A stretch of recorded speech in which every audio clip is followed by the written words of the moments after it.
Estamos de volta com o Jogo Aberto Goiás. Daqui a pouquinho tem o Band Cidade na apresentação do Paulo Carneiro. E mais uma vez, a gente tem nesta semana uma entrevista especial aqui no nosso Jogo Aberto Goiás. Hoje a gente vai conversar com o Eduardo Pinheiro, que ainda é o responsável pelas categorias de base do Goiás Esporte Clube. E na próxima semana está assumindo o cargo de gerente de futebol na equipe profissional. Tandara já está aqui ao lado. Muito obrigado, Dudu, pela sua presença aqui no Jogo Aberto. Primeira pergunta eu deixo para você, Tandara. Bom, queria primeiro te agradecer por ter aceitado o nosso convite. Você está aí se despedindo das categorias de base para assumir esse novo cargo no futebol profissional. Queria que você começasse falando um pouquinho da principal competição de base que a gente tem no Brasil, que é a Copinha, que começa já em janeiro. Como é que está a preparação do Goiás para essa competição?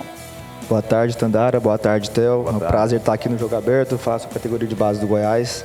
Bom, a preparação começou há 5 semanas. Fizemos vários amistosos contra equipes sub-20, contra equipes profissionais. Fizemos contra o Gama, contra o Capital de Brasília. Temos mais um amistoso agora sábado para finalizar a questão dos amistosos. Nós estamos indo com um time muito jovem. São 12 atletas vindos do sub-17. Teremos 8 atletas do sub-20 com idade de copinha já no profissional, na apresentação do dia 27 de dezembro. Então é uma equipe jovem, mas é uma equipe muito boa, muito competitiva, que acredito que com o trabalho que o professor Alexandre Lemos vem fazendo, a gente tem chances de chegar longe na competição, igual foi em 2023. Esses 8 atletas que você disse que vão trabalhar com a equipe profissional, eles não vão então para a Copinha? Não vão. O Antônio estava treinando na preparação da Copinha, mas foi convocado para a seleção brasileira para disputar o Sul-Americano. O Antônio foi convocado agora. Foi convocado agora, ele estava no processo de treinamento para a Copinha.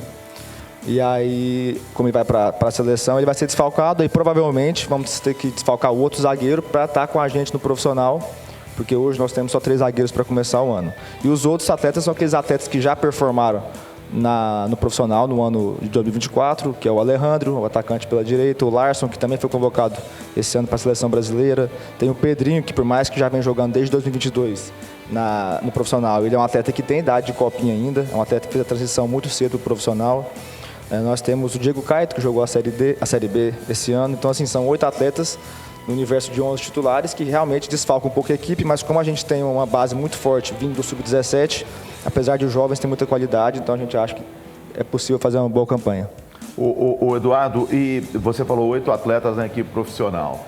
A sua subida para o profissional, você que ainda é da base, significa também que nesse ano vai ter uma aposta maior, de repente, na base do Goiás?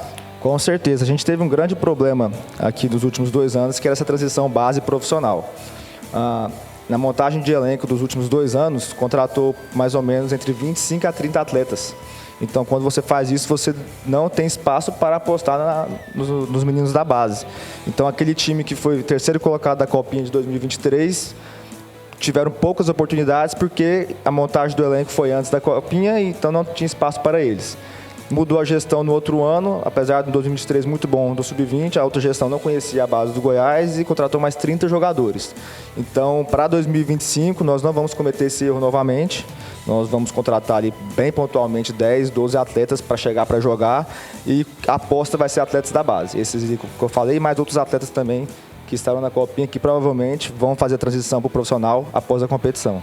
Então essa vai ser uma das minhas funções, né? Vou estar mais perto ali da transição entre o Sub-20 e o profissional para estar dialogando tanto com a comissão técnica do Sub-20 como com a do profissional. Bom, a gente nos últimos anos viu justamente isso, né? O Goiás usando pouco as categorias de base no time profissional. Você já falou que isso vai mudar na próxima temporada, mas eu queria que você fizesse um balanço, assim, o que você conclui, né, na sua avaliação desses anos em que você esteve à frente da base e que você conseguiu feitos inéditos, inclusive ganhar os estaduais do ano passado, né, de Sub-13 até o Sub-20. Bom, Tandara, em termos de resultado, eu acho que foram os 2 anos mais vitoriosos da categoria de base do Goiás, resultados esportivos. É lógico que para mim o principal seria se esses atletas estivessem jogando profissional. Mas assim, em 2023 ficamos terceiro colocado na Copinha, a segunda maior campanha da história, que só perdeu para a de 2013. Que foi vice-campeão. Nós fomos campeões em todas as categorias, do Sub-13 ao Sub-20. E até então fizemos a melhor campanha do brasileiro Sub-17 e Sub-20. Porém, em 2024, a gente fez mais do que fez em 2023. Aí em 2024 fizemos sim a melhor campanha do brasileiro Sub-17, ficou em 8º colocado, 9º colocado geral. E no brasileiro Sub-20 classificamos em 5º colocado. no universo de 20 clubes, né? Então foi um feito muito marcante para a gente, algo que nenhum clube do tamanho do Goiás, do orçamento do Goiás, conseguiu fazer na história. Então isso foi muito importante e foi essa competição que potencializou o Anthony e o Larson a ser convocados para a seleção brasileira. Em categorias menores, a gente foi campeão da Iber Cup lá em Portugal, que é o maior torneio sub-13 do mundo. Ganhamos do Paris Saint-Germain na final por 1-0. Fomos campeão também da Copa 2 de Julho, que é o maior torneio sub-15 do Brasil. Inclusive a seleção brasileira participou e não conseguiu chegar na final. Nós fomos campeões em cima do Botafogo.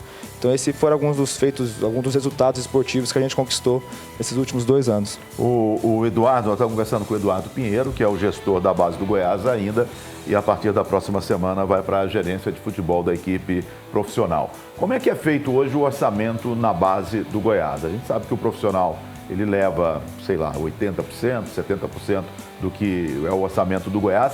E a base? A base tem um orçamento próprio, a base tem um orçamento definido ano a ano. Como é que é feito isso?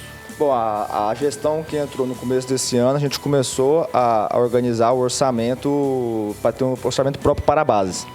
E estipulou ali um valor, dentro desse valor a gente tinha que conseguir fazer toda a reestruturação da base em termos de corpo técnico, em termos de estrutura, academia, fisiologia, tudo mais. O nosso orçamento dos 20 clubes que disputou o brasileiro da série do Sub-20 só era maior do que do Atlético Goianiense. De todos os outros, nosso orçamento era o menor da competição. Então eu acho que nós fizemos muita coisa com o pouco orçamento que nós temos. E a tendência é a gente estar investindo mais na categoria de base, porque é a única forma do clube poder subir de patamar. Subir um degrau a mais é só com categoria de base. Bom, você até mencionou, né, que o principal objetivo da base é justamente revelar jogadores. E a gente vê cada vez menos os clubes revelando novos jogadores. Eu disse os clubes porque não é uma coisa exclusiva do Goiás.